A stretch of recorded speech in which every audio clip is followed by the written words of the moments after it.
Assalamualaikum teman-teman, saya Alvina dari kelas 1A Psikologi akan menjelaskan mengenai KDRT beserta faktor dan dampaknya terhadap perkembangan anak. Oke teman-teman, kita masuk ke pembahasan pertama mengenai pengertian KDRT. Nah, apa sih KDRT itu? KDRT adalah setiap perbuatan terhadap seseorang, terutama perempuan, yang berakibat timbulnya kesengsaraan atau penderitaan secara fisik, seksual, psikologis, dan penelantaran rumah tangga, termasuk ancaman untuk melakukan perbuatan, pemaksaan, atau perampasan kemerdekaan secara melawan hukum dalam lingkup rumah tangga. Nah, jadi segala bentuk kekerasan yang terjadi dalam rumah tangga bisa kita sebut dengan sebutan KDRT. Nah teman-teman, setelah membahas pengertian dari KDRT, kita akan membahas beberapa bentuk-bentuk dari KDRT. Nah, di sini saya akan menjelaskan 4 bentuk-bentuk KDRT. Yang pertama ada kekerasan fisik. Apa sih kekerasan fisik itu? Kekerasan fisik itu adalah segala bentuk tindakan yang bertujuan untuk melukai atau menyebabkan rasa sakit secara langsung terhadap tubuh korban. Contohnya seperti memukul, menendang, mencekik, atau menampar. Nah, dari kekerasan fisik ini juga terdapat dampak, yaitu bisa menyebabkan trauma psikologis yang mendalam pada korban. Masuk yang kedua, kita juga ada kekerasan seksual. Apa sih kekerasan seksual itu? Kekerasan seksual adalah segala tindakan yang bersifat memaksa atau memanfaatkan kekuasaan dalam konteks hubungan seksual, di mana kegiatan ini menimbulkan dampak psikologis berat seperti trauma, perasaan malu, dan kehilangan rasa aman. Nah, selain ada kekerasan fisik dan kekerasan seksual, juga ada kekerasan emosional atau psikologis. Apa sih kekerasan emosional atau psikologis itu? Jadi teman-teman, kekerasan emosional atau psikologis adalah bentuk kekerasan yang mungkin tidak meninggalkan luka fisik, tetapi sangat merusak kesejahteraan mental korban. Nah, contoh perilaku dari kekerasan emosional atau psikologis adalah penghinaan terhadap korban dengan tujuan untuk merendahkan martabat dan harga diri mereka. Selain itu, kekerasan emosional dan psikologis ini juga memiliki dampak loh teman-teman. Apa aja sih dampak-dampaknya? Nah, biasanya dalam kekerasan emosional atau psikologis terdapat dampak jangka panjang, yaitu gangguan kecemasan, depresi, atau hilangnya kepercayaan diri. Yang terakhir adalah kekerasan ekonomi. Apa sih kekerasan ekonomi itu? Jadi, kekerasan ekonomi adalah setiap perilaku yang mengendalikan atau membatasi akses korban terhadap sumber daya keuangan. Contohnya, melarang korban untuk bekerja, mengontrol peruangan, menyita pendapatan atau aset korban, serta memberikan uang dalam jumlah yang sangat terbatas untuk memenuhi kebutuhan dasar. Jadi teman-teman, biasanya dalam kebanyakan kasus para pelaku memanfaatkan kekerasan ekonomi untuk para korban agar tetap bertahan dalam hubungan yang tidak sehat tersebut. Karena apabila korban memutuskan untuk pergi, mereka akan merasa kekurangan dalam kebutuhan finansial. Nah, dalam kekerasan ekonomi juga memiliki dampak yang cukup serius loh teman-teman. Apa aja sih dampaknya? Yang pertama nih, ada dampak yang membuat korban hidup dalam kemiskinan dan ketidakmandirian, sehingga semakin sulit untuk keluar dari lingkaran kekerasan tersebut. Masuk ke pembahasan yang selanjutnya ya teman-teman, yaitu ada faktor-faktor kekerasan dalam rumah tangga. Yang pertama ada faktor psikologis, di mana kondisi psikologis yang buruk seperti masalah emosional dan gangguan mental seringkali menjadi pemicu utama terjadinya kekerasan dalam rumah tangga. Nah, individu yang mengalami stres, depresi, atau memiliki gangguan kepribadian seperti temperamental cenderung lebih mudah terpicu untuk melakukan tindakan kekerasan dalam rumah tangga. Gangguan psikologis seperti ini biasanya juga muncul karena berbagai alasan.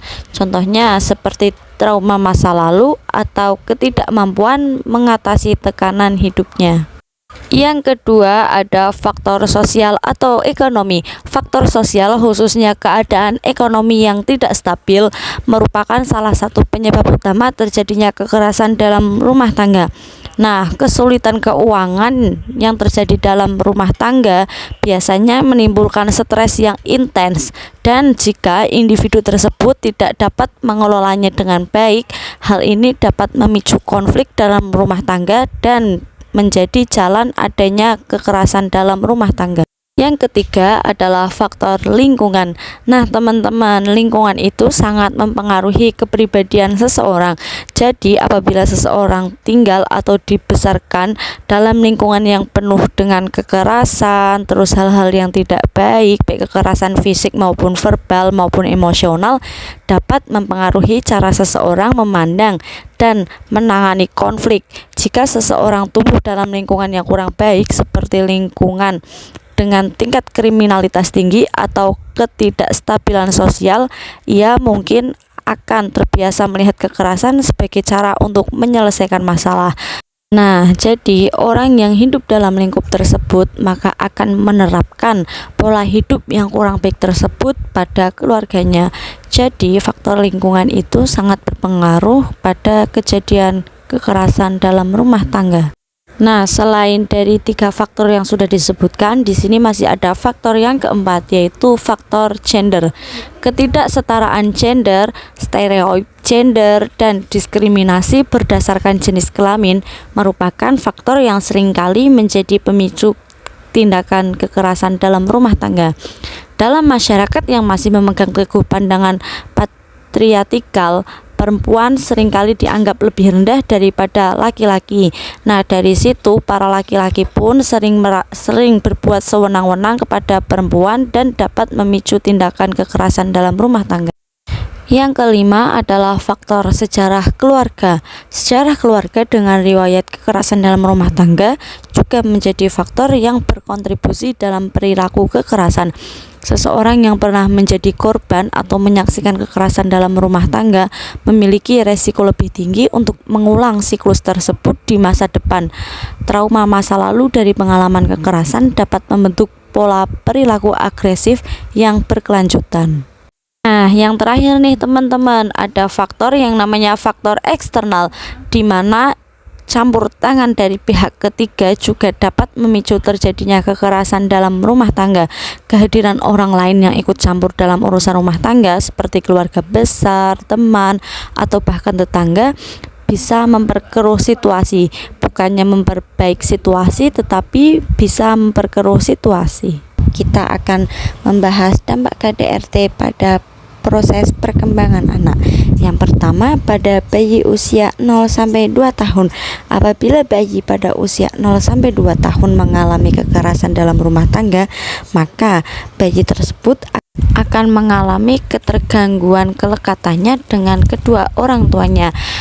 Dari gangguan tersebut, anak akan mengalami kebiasaan tidur yang buruk, gangguan makan, dan juga anak tidak akan merasakan secure atau aman. Dan apabila anak tidak merasakan secure ketika kecilnya, itu akan sangat berpengaruh kepada perkembangan anak pada usia-usia selanjutnya. Yang kedua, dampak pada anak yang berusia balita.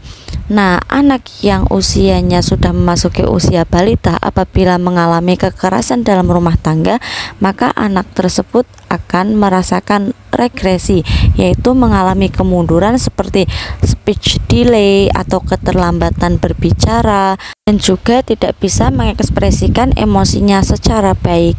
Nah, selain anak usia 0-2 tahun dan balita, ada juga pada dampak KDRT pada anak yang berusia 7-12 tahun.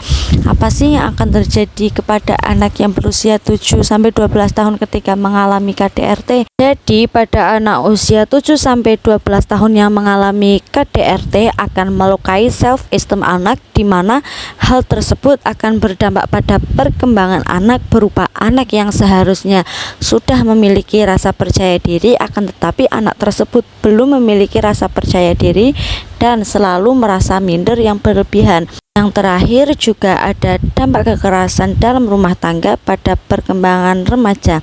Anak remaja yang mengalami kekerasan dalam rumah tangga akan berdampak bagi perkembangannya. Biasanya anak tersebut akan menormalisasi tindakan kekerasan untuk menyelesaikan sebuah masalah. Selain itu, mereka juga akan mencari ketenangan melalui hal-hal negatif seperti melakukan seks bebas, mengonsumsi alkohol, hingga mengonsumsi narkoba. Sekian presentasi dari saya. Terima kasih. Wassalamualaikum warahmatullahi wabarakatuh.